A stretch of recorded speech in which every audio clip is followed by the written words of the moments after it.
నమస్కారం, సుఖీభవకు స్వాగతం. ఈ రోజు సుఖీభవలో రక్తానికి ఇన్ఫెక్షన్, సెప్సిస్, చలికాలం, ఆరోగ్యం భద్రం, స్థూలకాయాన్ని తగ్గించే ప్రకృతి వైద్యం, పక్షవాతం భయం వద్దు, ఇంకా హెల్త్ టిప్. మన దేహంలోని ఏ భాగానికైనా ఇన్ఫెక్షన్ రావటం మనం చూస్తూ ఉంటాం. కళ్లకు వస్తే కండ్ల కలక అని, కాలేయానికి వస్తే హెపటైటిస్ అని, అపెండిక్స్కి వస్తే అపెండిసైటిస్ అని చెప్పుకోవటం మనందరికీ తెలిసిందే. మరి శరీరంలోని అన్ని అవయవాలకు వచ్చినప్పుడు రక్తానికి కూడా ఇన్ఫెక్షన్ వచ్చే అవకాశం ఉంటుందా? తప్పకుండా ఉంటుంది. కాకపోతే దీని గురించి మనకు అంతగా తెలియదు.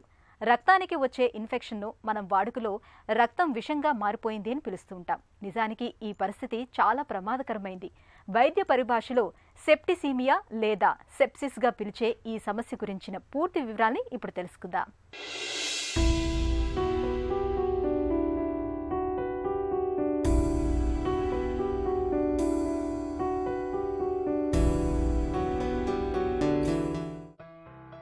రక్తం శరీరం అనే బండిని నడిపే జీవ ఇంధనం. మన ఒంట్లోని అన్ని భాగాలు పనిచేయాలంటే ఆయా భాగాలకు నిరంతరం సరైన రక్తం అందాలి. మరి ఆ రక్తానికి ఇన్ఫెక్షన్ సోకితే శరీరమంతా విషపూరితమవుతుంది. కొన్నిసార్లు ప్రాణాలకి ముప్పుగా మారుతుంది. రక్తాన్ని విషతుల్యం చేసే వ్యాధిని సెప్టిసీమియాగా పిలుస్తారు. ఇది అంటువ్యాధి. ఒకరి నుంచి మరొకరికి సోకుతుంది. శరీరంలోని వివిధ భాగాలకు ఇన్ఫెక్షన్ సోకినట్లుగానే అది రక్తానికి వ్యాపించి శరీరాన్ని పూర్తిగా విషమయం చేస్తుంది. ఒక్కోసారి శరీరంలోకి ప్రవేశించిన పరాన్న జీవులు విసర్జించే విషపూరిత వ్యర్థాల వల్ల శరీరం విషపూరితమవుతుంది. క్రమంగా అది శరీరం అంతటికీ పాకుతుంది. ఏదైనా గాయం తగిలి ఆ భాగం సెప్టిక్ అయిన మాదిరిగానే సెప్టిసీమియా కారణంగా శరీరంలోని కీలకమైన అవయవాలన్నీ సెప్టిక్ అయి ప్రాణాలకు ముప్పు ఏర్పడుతుంది. సెప్సిస్ అంటే ఏంటి అంటే తీవ్రమైన ఇన్ఫెక్షను మన వ్యాధి నిరోధక శక్తి పనిచేయకపోవడంతో పాటు ఎంతో కొంత మన యొక్క ఆరోగ్యం లేదా అవయవాలు దెబ్బతినడం అంటే ప్రధానంగా మన శరీరాన్ని 6 అవయవాలుగా మనం గమనించుకోవచ్చు. మెదడు, గుండె, ఊపిరితిత్తులు, లివరు, కిడ్నీ, రక్త కణాలు. సో వీటిల్లో ఏదైనా 1-2 అవయవాలు దెబ్బతిన్నట్లయితే ఇన్ఫెక్షన్ వలన ప్లస్ మన వ్యాధి నిరోధక శక్తి కూడా దారి తప్పితే దానిని సింగిల్ వర్డ్లో సెప్సిస్ అంటాం. సో ఒక ఇన్ఫెక్షన్ సెప్సిస్గా మారడానికి కారణాలు ఏంటి? ఆ వ్యక్తి యొక్క వయసు, ఆ వ్యక్తికి ఉండే ఇతర ఇబ్బందులు, ఏది షుగర్ వ్యాధి అవ్వచ్చు, గుండె జబ్బు అవ్వచ్చు, కిడ్నీ జబ్బు అవ్వచ్చు, వయసు పైబడి ఉండొచ్చు, లేకపోతే ఒబెసిటీ అంటే స్థూలకాయం అవ్వచ్చు. ఇలా ఏ కారణం చేతనైనా సరే ఒక మనిషి యొక్క వ్యాధి నిరోధక శక్తి ఉండాల్సిన దానికంటే తక్కువ ఉంటుంది. ఏ ఇన్ఫెక్షన్ వల్ల వస్తుంది అనే దానికంటే పేషెంట్ యొక్క పరిస్థితిని బట్టి సెప్సిస్గా మారుతుంది అని చెప్పడం మోర్ కరెక్ట్. రక్తం విషపూరితమైనప్పుడు చలితో కూడిన జ్వరం వస్తూ ఉంటుంది. ఊపిరి సరిగా ఆడదు. గుండె వేగంగా కొట్టుకుంటూ ఉంటుంది. మూత్రం చాలా తక్కువగా వస్తూ ఉంటుంది. శరీరంలో అంతర్గతంగా రక్తస్రావం అవుతూ ఉంటుంది. పొట్టలో నొప్పిగా ఉంటుంది. తరచూ వాంతులు, నీళ్ల విరేచనాలు అవుతుంటాయి. కామెర్ల లక్షణాలు కూడా కనిపిస్తూ ఉంటాయి. సెప్టిసీమియా అనేది ప్రధానంగా బ్యాక్టీరియల్, వైరల్, ఫంగల్ ఇన్ఫెక్షన్ల కారణంగా వస్తుంది. అలాగే మద్యానికి బానిసైన వారికి, ఏళ్ల కొద్దీ షుగర్ జబ్బుతో బాధపడుతున్న వారికి, రోగ నిరోధక వ్యవస్థను దెబ్బతీసే కొన్ని రకాల మందులను యథేచ్ఛగా వాడే వారికి రక్తంలో ఇన్ఫెక్షన్ వచ్చే అవకాశాలు ఎక్కువగా ఉంటాయి. ఇక యాంటీబయాటిక్స్ను విచక్షణారహితంగా వాడటం వల్ల అది క్రమంగా మన ఒంట్లో రోగ నిరోధక శక్తిని క్షీణింపజేస్తుంది. దీంతో శరీరంలో చేరిన సూక్ష్మజీవులు ఈ యాంటీబయాటిక్స్ ప్రభావాన్ని తట్టుకునే శక్తిని పుంజుకుంటాయి. ఇలాంటి పరిస్థితుల్లో సెప్టిసీమియా రావటానికి ఆస్కారం ఎక్కువగా ఉంటుందని చెబుతారు డాక్టర్లు. చాలా సింపుల్గా పేషెంట్కి ప్రాబ్లం ఉందా లేదా తెలుసుకోవడానికి ఒక ఇన్ఫెక్షన్ వచ్చిన తర్వాత పేషెంట్ బీపీ ఎలా ఉంది అనేది ఒక ప్రధానంగా మనం చెక్ చేసుకోవాల్సిన అవసరం. పేషెంట్ మాట తీరు ఎలా ఉంది అంటే కొంచెం కాన్షియస్ లెవెల్ తగ్గుతూ అపస్మారక పరిస్థితిలోకి వెళ్తున్నాడా లేదా అనేది మనం చెక్ చేసుకోవాల్సిన అవసరం ఉంటుంది. అట్లానే శ్వాస తీసుకునేది ఏమన్నా ఇబ్బంది పడుతున్నాడా లేదా అనేది తెలుసుకోవచ్చు. సో ఇట్లా కొన్ని ముఖ్యమైన అబ్జర్వేషన్స్, తేలికపాటి అబ్జర్వేషన్స్ 2-3 చూడటం ద్వారా ఒక సింపుల్ స్కోరింగ్ సిస్టమ్ని డెవలప్ చేయడం జరిగింది. సీక్వెన్షియల్ ఆర్గన్ ఫెయిల్యూర్ అసెస్మెంట్ అంటే అవయవాలు దెబ్బతింటాన్ని గుర్తించడమే సింపుల్గా. సో అవయవాలు దెబ్బతింటం గుర్తించాలి అంటే మరి వేరే దారి ఉంది, రక్త పరీక్ష చేసి చూస్తే కానీ తెలియదు. కానీ అలా చేయకుండా గుర్తించడానికి ఏమైనా పద్ధతి ఉందా అంటే ఈ సోఫా అనే పద్ధతి ఏంటి, సైంటిఫిక్గా మేము ఒక డాక్టరు అంచనా వేసి కనిపెట్టగలిగేది సీక్వెన్షియల్ ఆర్గన్ ఫెయిల్యూర్ అసెస్మెంట్. దీనికి క్యూ అనేది ఒకటి యాడ్ చేస్తాం, క్విక్ సోఫా అంటాం. సో ఈ క్విక్ సోఫా చాలా సింపుల్ అనమాట. సో ఈ క్విక్ సోఫా ప్రకారం ఏంటి, పేషెంటు బీపీ ఎలా ఉంది, అతను శ్వాస వ్యవస్థ ఎలా పనిచేస్తుంది, ఎన్నిసార్లు గాలి పీల్చుకుంటున్నాడు, అతను ఆలోచన అంటే మాట్లాడేది తడబడుతున్నాడా లేకపోతే కొంచెం ఆల్టర్డ్ సెన్సోరియం అంటాం, అంటే కొంచెం అయోమయంగా ఉన్నాడా లేదా అనేది మనం ఈ 3 లక్షణాల్లో ఏదైనా ఒక 2 లక్షణాలని కనుక గమనించి పాజిటివ్ ఉన్నట్లయితే మనం సెప్సిస్ని అనుమానపడవచ్చు.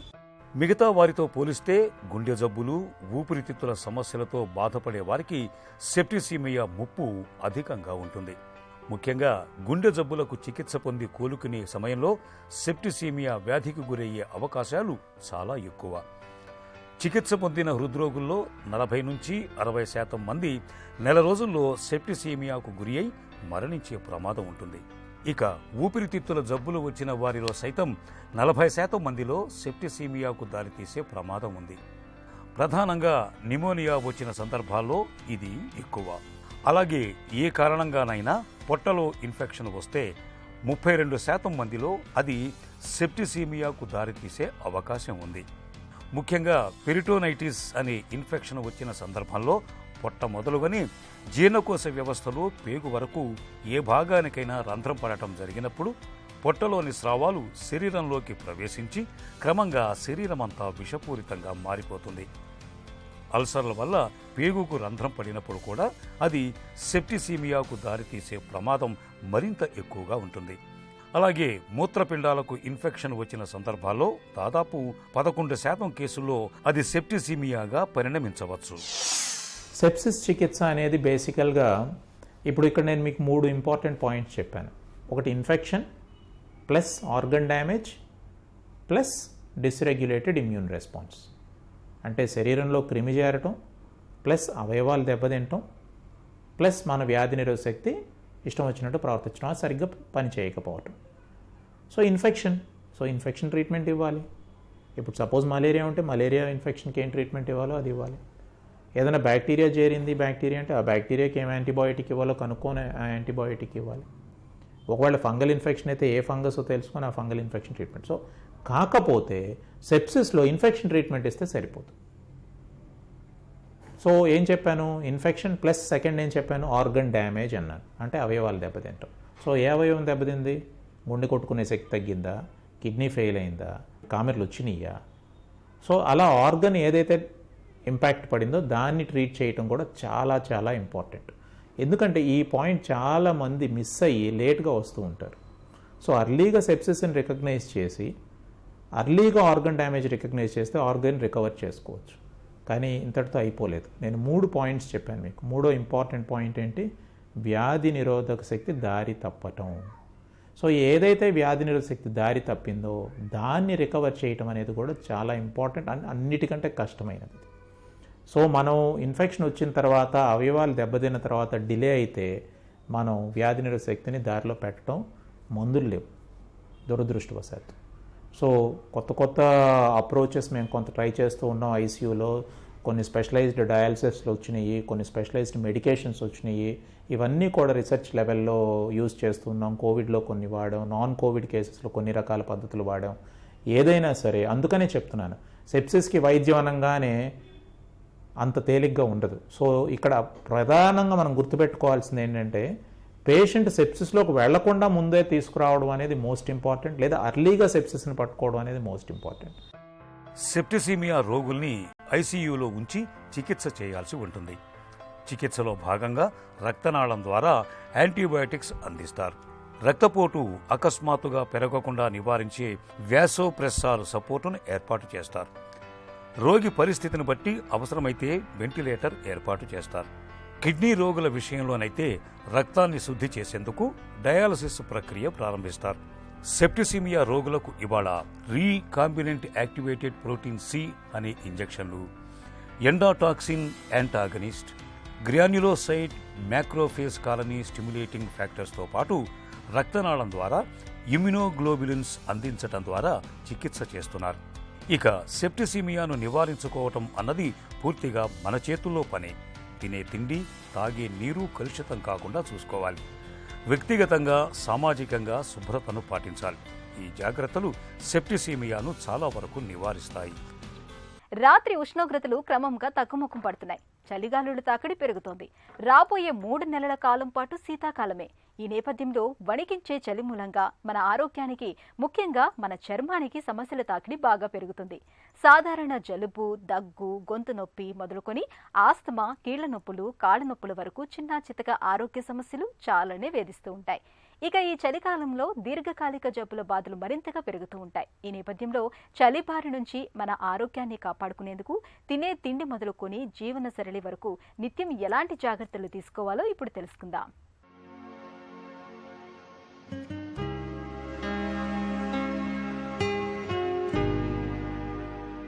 చలికాలంలో వాతావరణంలో వచ్చిన మార్పులు మనందరినీ బాగా ఇబ్బంది పెడుతుంటాయి. తరచూ ఏదో ఒక అనారోగ్యం పలకరిస్తూ ఉంటుంది. చలికాలంలో ఆరోగ్యాన్ని భేషుగ్గా ఉంచుకునేందుకు జీవనశైలిలో ప్రత్యేకంగా జాగ్రత్తలు తీసుకోవలసి ఉంటుంది. శీతగాలికి చర్మం పొడారిపోయి పగుళ్లు వచ్చేసి దురదలు పెడుతుంటుంది. ఈ పరిస్థితిని నివారించుకునేందుకు రాత్రిపూట పడుకునే ముందు చర్మానికి కొబ్బరి నూనె, ఆలివ్ నూనె వంటి వాటిని రాయడం మంచిది. చలికాలంలో చల్లగాలికి ఎక్కువగా తిరగకపోవడమే మంచిది. బయటకు వెళ్లాల్సి వచ్చినప్పుడు నిండుగా దుస్తులు ధరించడం, స్వెటర్ల వంటివి వేసుకోవాలి. చెవులకు మఫ్లర్లను ధరించాలి. ఇప్పటికే ఆస్తమాతో బాధపడుతున్నప్పుడు ఈ జాగ్రత్తలు మరీ అవసరం. ఆస్తమా పేషెంట్లు ఇంట్లో ఉన్నప్పుడు తన గదిలో తగినంత వేడి వాతావరణం ఉండేలా ఏర్పాటు చేయాలి. జలుబు, దగ్గు వంటి బాధలు దరిచేరకుండా ఉండేందుకు నిత్యం వేడినీటి ఆవిరిని పట్టుకుంటూ ఉండాలి. పాలలో కాస్త మిరియాల పొడిని కలుపుకుని తాగడం వల్ల దగ్గు, గొంతు నొప్పి వంటి సమస్యలు రాకుండా ఉంటాయి. చలికాలంలో కీళ్లన్నీ బాగా బిగుసుకుపోయి కదలికల్ని కష్టం చేస్తుంటాయి. ఈ సమస్యని నివారించుకునేందుకు కీళ్లను తరచుగా కదిలిస్తూ ఉండాలి. సమయానుకూలంగా ఏదో ఒక వ్యాయామం చేయడం, కాసేపు అటూ ఇటూ నడవడం వల్ల కీళ్లకు మంచి వ్యాయామం దొరుకుతుంది. నొప్పుల నుంచి ఉపశమనమూ ఉంటుంది. చలికాలంలో దాహం వేసినా వేయకున్నా తరచుగా నీళ్లను తాగుతుండాలి. ఎందుకంటే శరీరంలో నీటి శాతం తగ్గితే జీర్ణక్రియ మందగిస్తుంది. ఒంట్లో జీవక్రియల రేటు తగ్గిపోతుంది. ఆహారాన్ని ఎప్పుడూ వేడివేడిగా, తాజాగా తీసుకోండి. ఈ జాగ్రత్తలు మన ఆరోగ్యాన్ని చక్కగా ఉంచుతాయి. అధిక బరువు అనేది ఓ ఊపి లాంటిది. ఓసారి అందులో దిగపడితే బయటపడటం అంత సులభం కాదు. మనలో చాలా మంది త్వరగా బరువు తగ్గటానికి డైటింగ్లు చేస్తూ ఉంటారు. లేదంటే గంటల తరబడి వ్యాయామాలు చేయటం మొదలు పెడుతూ ఉంటారు. ఇంకొంతమంది లైపోసెక్షన్, బేరియాట్రిక్ సర్జరీలను సైతం ఆశ్రయిస్తూ ఉంటారు. టీవీలు, పేపర్లో ప్రకటనలు చూసి అనేక మందుల్ని వాడుతూ ఉంటారు. నిజానికి అశాస్త్రీయ పద్ధతుల్లో బరువు తగ్గితే వాటి వల్ల తర్వాతి కాలంలో అనేక ఆరోగ్య సమస్యలు ఉత్పన్నమవుతాయి. అందుకే ఎటువంటి ఔషధాలు వాడాల్సిన పని లేకుండా సంప్రదాయ ఆరోగ్య సూత్రాలను మేళవించి స్థూలకాయాన్ని కరిగించే చికిత్సల్ని అందిస్తోంది రామోజీ ఫిలిం సిటీలోని సుఖీభవ వెల్నెస్ సెంటర్. బరువును వదిలించుకునేందుకు వెల్నెస్ సెంటర్ అందిస్తున్న చికిత్సల గురించి ఇప్పుడు తెలుసుకుందాం.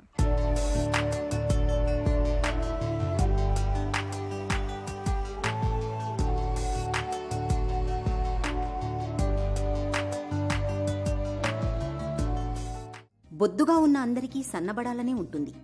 సంప్రదాయ చికిత్సలు తీసుకుని శరీరానికి అవసరమయ్యే అన్ని పోషకాలు సమపాళ్లలో అందిస్తూ రూపొందించిన థెరపీలైతే ఆరోగ్యకర పద్ధతుల్లో బరువు తగ్గిస్తాయి. ఈ వెల్నెస్ సెంటర్లో మనిషి శరీరతత్వాన్ని బట్టి డైట్ ప్రణాళికను, సంప్రదాయ వైద్య విధానాల్ని సమ్మిళితం చేసి అనేక పరిష్కార మార్గాలను అందరికీ అందుబాటులో ఉంచారు.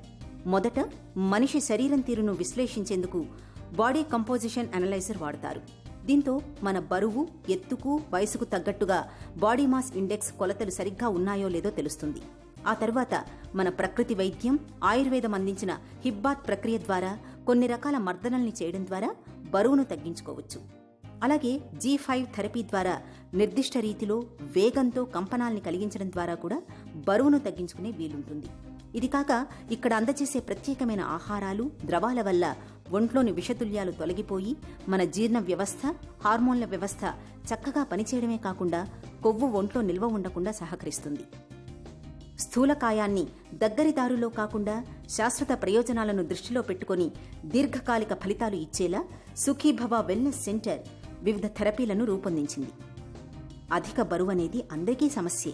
అయినా ఒక్కో మనిషి హెల్త్ హిస్టరీని అనుసరించి చికిత్స చేయాల్సి ఉంటుందని ఇక్కడి వైద్యులు చెబుతున్నారు. వ్యక్తిగత అపాయింట్మెంట్ తీసుకుని వచ్చిన వారికి ఆరోగ్య పరీక్షలు చేసి థెరపీని సూచిస్తున్నారు. పక్షవాతం చెట్టంత మనిషిని క్షణాల్లో కుప్పకూల్చే ఒక పెనుత్పాతం. దీని బారిన పడ్డాక మన శరీరంలో సగభాగం చచ్చుబడిపోతుంది. కాలు చెయ్యి ఆడదు, నోటి మాట రాదు. మొత్తంగా ఆ మనిషి అనుభవించే దురావస్థకు అంతుండదు. సమాజంలో అధిక సంఖ్యలో ప్రజలను వైకల్యం బారిన పడేస్తున్న అతిపెద్ద సమస్య పక్షవాతమే అంటారు డాక్టర్లు. పక్షవాతం బారిన పడ్డాక కదలికలు కట్టుబడిపోవటం, మంచానికే పరిమితం కావడంతో చాలా మంది తీవ్రమైన మానసిక వ్యాకులతకు లోనవుతూ ఉంటారు. ఈ నేపథ్యంలో అసలు పక్షవాతం ఎందుకు వస్తుందో, ఆధునిక వైద్యంలో పక్షవాతానికి ఎలాంటి చికిత్సలు అందుబాటులో ఉన్నాయో, పక్షవాతాన్ని నివారించుకునేందుకు ఏం చేయాలో డాక్టర్ని అడిగి ఇప్పుడు తెలుసుకుందాం.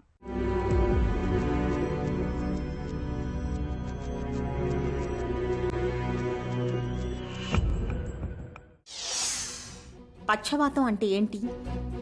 పక్షవాతం అంటే తెలుగులో, ఇంగ్లీష్లో తర్జుమా చేస్తే వాడుక భాషలో పారాలసిస్ అంటారు. దాన్నే మనం స్ట్రోక్ లేదా బ్రెయిన్ స్ట్రోక్ అని కూడా అనుకుంటాం. బ్రెయిన్లో ప్రాబ్లం వల్ల ఒక కాలు ఒక చెయ్య పడిపోవడం కానీ, ఒక కాలు లేకపోతే ఒక చెయ్య పడిపోవడం కానీ, మాట తేడా రావడం కానీ, లేకపోతే నడుస్తా తోలుతా ఉండడం కానీ, లేకపోతే అన్కాన్షియస్ స్పృహ పోవడం కానీ, ఇవన్నీ పక్షవాతానికి తాలూకు సిమ్టమ్స్. పక్షవాతానికి కారణాలేంటి? బీపీ అండి. బీపీ కంట్రోల్లో లేని వాళ్ళకి పక్షవాతం వచ్చే ఛాన్స్ చాలా ఎక్కువ ఉంటుంది. నెక్స్ట్ షుగర్ కూడా మనం ఖచ్చితంగా కంట్రోల్లో పెట్టుకోవాలి. కంట్రోల్లో లేకపోతే కనుక బ్రెయిన్ స్ట్రోక్, పెరాలసిస్ కానీ స్ట్రోక్ వచ్చే అవకాశాలు ఎక్కువ ఉంటాయి. నెక్స్ట్ ఒబిసిటీ, ఎక్కువ బరువు ఉన్న, హైట్కి తగ్గ బరువు లేకుండా హైట్కి తగ్గ ఎక్కువ బరువు ఉంటే ఒబిసిటీ ఒక రిస్క్ ఫ్యాక్టర్. నెక్స్ట్ చెడు కొలెస్ట్రాల్ ఎక్కువ ఉన్నా సరే పక్షవాతం వచ్చే ఛాన్స్ ఉంటుందండి. నెక్స్ట్ థింగ్ బ్యాడ్ హ్యాబిట్స్, అంటే స్మోకింగ్ కానీ, డ్రింకింగ్ కానీ, లేకపోతే కొన్నిసార్లు ఇలిసిట్ డ్రగ్ అబ్యూస్, అంటే మాదక ద్రవ్యాలు వాడే వాళ్ళలో కూడా పక్షవాతం ఎక్కువ వస్తుంది. పక్షవాతం వచ్చిన వెంటనే ఏం చేయాలి? పక్షవాతం వచ్చింది అని అనుమానం రాగానే ఈ బీ ఫాస్ట్ సిమ్టమ్స్ ఇందాక మనం అనుకున్నవి ఏమైనా మీకు వచ్చినట్టయితే వెంటనే టైంను వృధా చేయకుండా, పేషెంట్ కాన్షియస్గా ఉంటే కనుక వెంటనే అంబులెన్స్ని పిలిచి దగ్గరలో ఉన్న హాస్పిటల్కి వెళ్ళి మీ న్యూరాలజిస్ట్ని కలవాలి ఫస్ట్. నెక్స్ట్ పక్షవాతం వచ్చిన తర్వాత మీరేం చేయొచ్చు, ఏ రకమైన ట్రీట్మెంట్ ఉంటుంది, ఏ రకమైన ఇన్వెస్టిగేషన్స్ ఉంటాయి. పక్షవాతం రాగానే మన స్ట్రోక్ యూనిట్లో ఫస్ట్ మనం చేసేది ఏంటంటే సిటీ స్కాన్ చేస్తామండి. సిటీ స్కాన్ ఎందుకు చేస్తామంటే రక్తనాళం బ్లాక్ అయిందా లేకపోతే రక్తనాళం చిట్లిందా, రెండిటికి డిఫరెంట్ ట్రీట్మెంట్ ఉంటుంది. పక్షవాతం వచ్చిన తొలి గంటలు ఎందుకు కీలకం? పక్షవాతం వచ్చిన 4.5 hours లోపు మీరు హాస్పిటల్కి వచ్చినట్టయితే మీకు కానీ ఇస్కిమిక్ స్ట్రోక్ అంటే రక్తనాళం బ్లాక్ అయిందని కానీ మేము నిర్ధారిస్తే ఓకే, అప్పుడు మనకి దానికి ఐవి థ్రాంబోలైసిస్ అనే ట్రీట్మెంట్ ఉంటుందండి. ఆల్టిప్లేజ్ అనే ఇంజెక్షన్ మీ నరం ద్వారా ఇస్తాం. అదేం చేస్తుంది అంటే డైరెక్ట్గా ఎక్కడైతే మీకు బ్లాక్ అయిందో ఆ నరాన్ని ఓపెన్ అప్ చేస్తుంది. దాన్ని మనం ఐవి థ్రాంబోలైసిస్ అంటాం. సో 4.5 hours తర్వాత ఒకవేళ పక్షవాతం వస్తే ఏం చేయాలి డాక్టర్ గారు అంటే 4.5 hours తర్వాత కూడా కొన్ని స్పెషల్ కండిషన్స్లో కొద్దిగా రీసెంట్ ట్రీట్మెంట్ ఉందండి. మెకానికల్ థ్రాంబెక్టమీ అని ఒక కొత్త ట్రీట్మెంట్ ఉంది. అదేమిటంటే డైరెక్ట్గా మీ కాళ్ళ నుంచి కానీ లేకపోతే మీ చేతి నుంచి కానీ నరం నుంచి డైరెక్ట్గా మీ బ్రెయిన్ నరం దగ్గరికి వెళ్ళి ఎక్కడైతే బ్లాక్ ఉందో ఆ క్లాట్ని డిజాల్వ్ చేస్తాం, లేకపోతే ఆ బ్లాక్ని యాస్పిరేట్ చేసేస్తాం. అది మెకానికల్ థ్రాంబెక్టమీ అని కొత్తగా వచ్చిన ట్రీట్మెంట్. ఇదేంటంటే 4.5 hours నుంచి లేట్గా కూడా చేసుకోవచ్చు. కానీ దీనికన్నా అంటే ఆ ట్రీట్మెంట్ మీద మనం బేస్ అవ్వకుండా యాజ్ ఎర్లీ యాజ్ పాసిబుల్ మీరు వచ్చినట్టయితే బెటర్ రిజల్ట్స్ వస్తాయండి. పక్షవాతానికి చికిత్స ఎలా ఉంటుంది? ఒకవేళ మీరు 4.5 గంటల లోపు కానీ రాకపోతే if you are candidate for mechanical thrombectomy then మనం స్టంట్ రిట్రీవర్ ద్వారా కానీ లేకపోతే యాస్పిరేటర్ ద్వారా కానీ జస్ట్ నరం ద్వారా వెళ్ళి ఆ బ్లాక్ని తీయచ్చు. ఇది నరం బ్లాక్ అయితే. నరం బ్లాక్ అయిన వాళ్ళలో కొన్నిసార్లు ఏంటంటే 2వ రోజు 3వ రోజు మెదడు వాపు ఎక్కువ వస్తుందండి. అప్పుడు పేషెంట్ డ్రౌజీ అయిపోవడం, ఫిట్స్ రావడం, నెక్స్ట్ ఇర్రెగ్యులర్ బ్రీతింగ్ ప్యాటర్న్, ఊపిరి తీసుకోవడం కష్టంగా ఇవి ఉంటే డికంప్రెషన్ హెమిక్రేనియక్టమీ అని చేస్తామండి. ఒకవైపు స్కల్ బోన్ తీసి ఆ మెదడు వాపు ఏదైతే ఉందో దాన్ని ఫ్రీగా పెరగడానికి ఉంచుతాం. దాన్ని డీకంప్రెషన్ హెమిక్రేనియక్టమీ అంటాం. అది విత్ ఇన్ 48 to 72 అవర్స్ లోపు చేస్తాం. అలా కాకుండా రక్తనాళం చిట్లింది అనుకోండి, రక్తనాళం చిట్లితే మనం యాంజియోగ్రామ్ అని చేస్తామండి. ఒకవేళ రక్తనాళం లోపల ఏమైనా నీటి బుడగలాగా కానీ ఉంటే దాన్ని ఎన్యూరిజం అంటాం. ఆ ఎన్యూరిజంకి మనం ఏం చేస్తామంటే క్లిప్పింగ్ కానీ లేకపోతే కాయిలింగ్ కానీ చేస్తామండి. సో అది చేస్తే పేషెంట్కి బ్లీడ్ అవ్వకుండా ఆపుతాం. అలా కాకుండా కొన్నిసార్లు ఏంటంటే ఒకేసారి ఎక్కువ బ్లీడ్ అయిపోతే గనక అప్పుడు కూడా మనం డీకంప్రెషన్ క్రేనియక్టమీ అనే ఆపరేషన్ చేస్తామండి. పక్షవాతాన్ని నివారించుకోవచ్చా? ఎత్తుకు తగ్గ బరువు ఉన్నావా లేదా, ఒకవేళ బరువు ఎక్కువ ఉంటే కనుక బరువు తగ్గించే ప్రయత్నం చేసుకోవాలి. కొద్ది ఫిజికల్ యాక్టివిటీ పెంచుకోవాలి. రోజుకి 20 నిమిషాల పాటు బ్రిస్క్ వాకింగ్ చేయాలి, కనీసం వారానికి 5 రోజులు. నెక్స్ట్ థింగ్, మీకు బీపీ షుగర్ ఉన్నట్టయితే కనుక ఆ రెండు పర్ఫెక్ట్ కంట్రోల్లో పెట్టుకుంటే పక్షవాతాన్ని నివారించుకోవచ్చు. Next thing, smoking, drinking, alcohol, next మాదక ద్రవ్యాలు ఏవైనా అలవాటు ఉంటాయి, ఇవన్నీ ఆపుకోవాలి. కాళ్ళు చేతుల్ని చచ్చుపడేలా చేసి నోటి మాటను కట్టుపడేసే అతిపెద్ద వైపరీత్యం పక్షవాతానికి అవగాహనే అసలైన మందు. పక్షవాతాన్ని తెచ్చిపెట్టే హై బీపీ, షుగర్ వంటి వాటిని చక్కగా అదుపులో ఉంచుకోవాలి. తరచూ ముందస్తు పరీక్షల్ని చేయించుకుంటూ ఉండాలి. పక్షవాతం సంభవించిన గంటలోపే ఆసుపత్రికి చేరుకుని తగిన వైద్య సాయం పొందాలి. అప్పుడే మన పక్షవాతాన్ని జయించగలం. ఒక చిన్న చిట్కా మీకోసం. చలికాలంలో చర్మం పొడిబారకుండా, పగుళ్లు రాకుండా ఉండేందుకు రాత్రిపూట పడుకునే ముందు ఒంటికి వెన్నపూస లేదా వాజిలిన్ పట్టించండి. ఇలా చేయటం వల్ల చర్మం పొడిబారకుండా, పగుళ్లు రాకుండా ఉంటుంది. సుఖీభవ కార్యక్రమానికి సంబంధించిన మీ విలువైన సూచనలు, సలహాలను వెంటనే మాకు రాయండి. మా చిరునామా Sukhibhava, ETV, Ramoji film city, Hyderabad 501512 లేదా sukhibhava@etv.co.in కు మెయిల్ చేయండి.